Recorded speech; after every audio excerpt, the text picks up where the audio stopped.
ഇന്ന് നമുക്ക് ഒരു സ്പെഷ്യൽ ഫ്രൂട്ട് സലാഡ് തയ്യാറാക്കാം. ഈ ഒരു ഫ്രൂട്ട് സലാഡിന്റെ പ്രത്യേകത ഇതിലേക്ക് തയ്യാറാക്കുന്ന കസ്റ്റാർഡ് പൗഡർ ഇല്ലാതെയാണ് നമ്മൾ തയ്യാറാക്കുന്നത്. അപ്പോൾ ഈ ഒരു കസ്റ്റാർഡ് പൗഡർ ഇല്ലാതെയുള്ള ഈ ഒരു ഫ്രൂട്ട് സലാഡ് നമുക്ക് എങ്ങനെയാണ് തയ്യാറാക്കുന്നത് നോക്കാം. നമുക്ക് ആദ്യം ഇതിന് വേണ്ടിയിട്ടുള്ള ഫ്രൂട്ട്സ് എല്ലാം ഒന്ന് ചെറുതായി കട്ട് ചെയ്തെടുക്കണം. നിങ്ങൾക്ക് ഇഷ്ടമുള്ള ഫ്രൂട്ട്സ് ഇതിലേക്ക് ചേർക്കാവുന്നതാണ്. അതേപോലെ നിങ്ങൾക്ക് ഏത് ഫ്രൂട്ട്സ് ആണോ കൂടുതൽ ഇഷ്ടം ആ ഒരു ഫ്രൂട്ട്സ് കൂടുതലായിട്ട് ചേർത്ത് കൊടുക്കാം. പുളിയുള്ള ഫ്രൂട്ട്സ് ഇതിലേക്ക് ചേർക്കരുത്. പുളിയുള്ള ഫ്രൂട്ട്സ് ചേർക്കുന്ന സമയത്ത് നമ്മുടെ കസ്റ്റാർഡിന് കയ്പ്പ് വരും. ആ ഒരു കാര്യം പ്രത്യേകം ശ്രദ്ധിക്കാം. ഞാനിവിടെ കുറച്ച് ആപ്പിള്, കുറച്ച് അനാറ്, ചെറിയ പഴം, കുറച്ച് മുന്തിരി, ഇത്രയും ഫ്രൂട്ട്സ് ആണ് ചേർക്കുന്നത്. ഈ ഫ്രൂട്ട്സ് എല്ലാം ചെറിയ കഷ്ണങ്ങളാക്കി എടുത്തിട്ടുണ്ട്. ഇനി നമുക്ക് ഈ ഒരു ഫ്രൂട്ട്സിലേക്ക് ഞാനിവിടെ 2 ടേബിൾ സ്പൂൺ തേൻ എടുത്തിട്ടുണ്ട്. ഈ തേൻ ഇതിലേക്ക് ഒഴിച്ചു കൊടുക്കാം.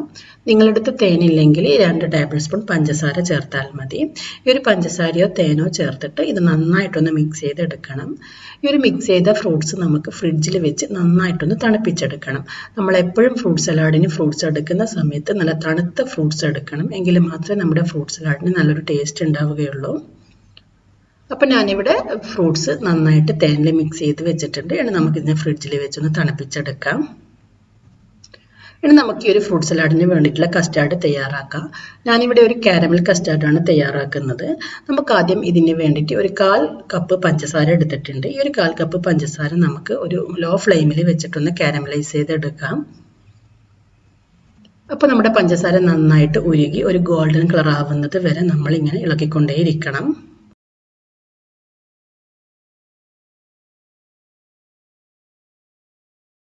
അപ്പോൾ നമ്മുടെ പഞ്ചസാര നന്നായി ഉരുകി ഒരു ഗോൾഡൻ കളറായി വന്നിട്ടുണ്ട്. ഈ സമയത്ത് നമുക്കിതിലേക്ക് പാലൊഴിച്ചു കൊടുക്കാം. പാലൊഴിക്കുന്ന സമയത്ത് പ്രത്യേകം ശ്രദ്ധിക്കുക, ഫ്ലെയിം ഒന്ന് കുറച്ച് വെക്കണം.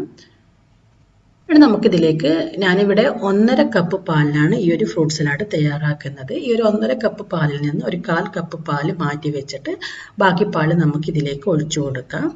അപ്പോൾ ഞാനിവിടെ 1.25 കപ്പ് പാൽ എടുത്തിട്ടുണ്ട്. ഈ ഒരു 1.25 കപ്പ് പാല് നമുക്ക് ഇതിലേക്ക് ഒഴിച്ചു കൊടുക്കാം.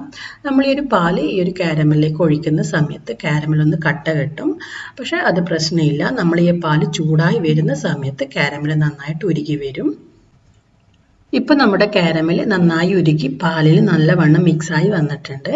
ഈ സമയത്ത് നമുക്കിതിലേക്ക് പഞ്ചസാര ചേർത്ത് കൊടുക്കാം. പഞ്ചസാര ചേർക്കുമ്പോൾ നിങ്ങളുടെ മധുരത്തിനനുസരിച്ചിട്ടുള്ള പഞ്ചസാര ചേർത്ത് കൊടുക്കാം.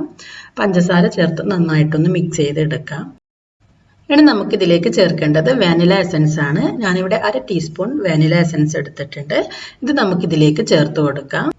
ഇത്രയും ചേർത്ത് ഈ ഒരു പാല് നന്നായിട്ടൊന്ന് തിളപ്പിച്ചെടുക്കണം.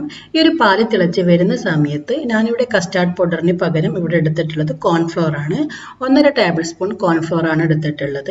ഇതിലേക്ക് നമ്മൾക്ക് നേരത്തെ മാറ്റി വെച്ച 1/4 കപ്പ് പാൽ ഒഴിച്ചിട്ട് നന്നായിട്ടൊന്ന് ഒട്ടും കട്ടയില്ലാതെ മിക്സ് ചെയ്തെടുക്കാം. അപ്പം ഞാനിവിടെ കോൺഫ്ലോർ നന്നായിട്ട് പാലിൽ മിക്സ് ചെയ്തെടുത്തിട്ടുണ്ട്.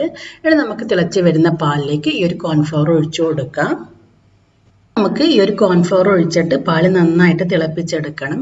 പാല് നന്നായി തിളച്ച് വരുന്ന സമയത്ത് നമ്മുടെ ഈ ഒരു പാല് കുറുകി വരും.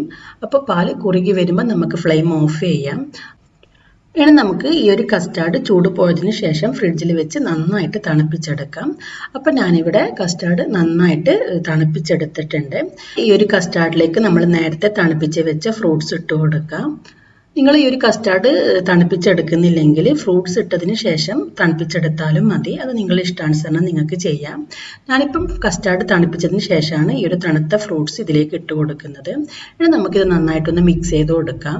നിങ്ങൾക്ക് ഇതിലേക്ക് വേണമെങ്കിൽ ഐസ്ക്രീം വേണമെങ്കിൽ ഐസ്ക്രീം ചേർത്ത് കൊടുക്കാം. വാനില ഐസ്ക്രീം ചേർത്ത് കൊടുക്കാം. ഞാനിവിടെ ഐസ്ക്രീമൊന്നും ചേർക്കുന്നില്ല. അതേപോലെ നട്ട്സ് വേണമെങ്കിൽ നട്ട്സ് ചേർത്ത് കൊടുക്കാം. ഞാനിവിടെ കുറച്ച് നട്ട്സ് ചേർക്കുന്നുണ്ട്. ഡ്രൈ ഫ്രൂട്ട്സ് വേണമെങ്കിൽ ഡ്രൈ ഫ്രൂട്ട്സ് ചേർത്ത് കൊടുക്കാം. അതിൽ നിങ്ങളുടെ ഇഷ്ടാനുസരണം നിങ്ങൾക്ക് ചേർക്കാം. അപ്പോൾ ഞാനിവിടെ കുറച്ച് നട്ട്സ് മാത്രമാണ് ചേർക്കുന്നത്. അപ്പോൾ നിങ്ങളെല്ലാവരും ഈ ഒരു രീതിയിൽ ഫ്രൂട്ട് സലാഡ് തയ്യാറാക്കി നോക്കാം. അപ്പോൾ ഈ ഒരു ഫ്രൂട്ട് സലാഡ് തയ്യാറാക്കി നോക്കിയിട്ട് ഇതിൻ്റെ ഫീഡ്ബാക്ക് അറിയിക്കാം.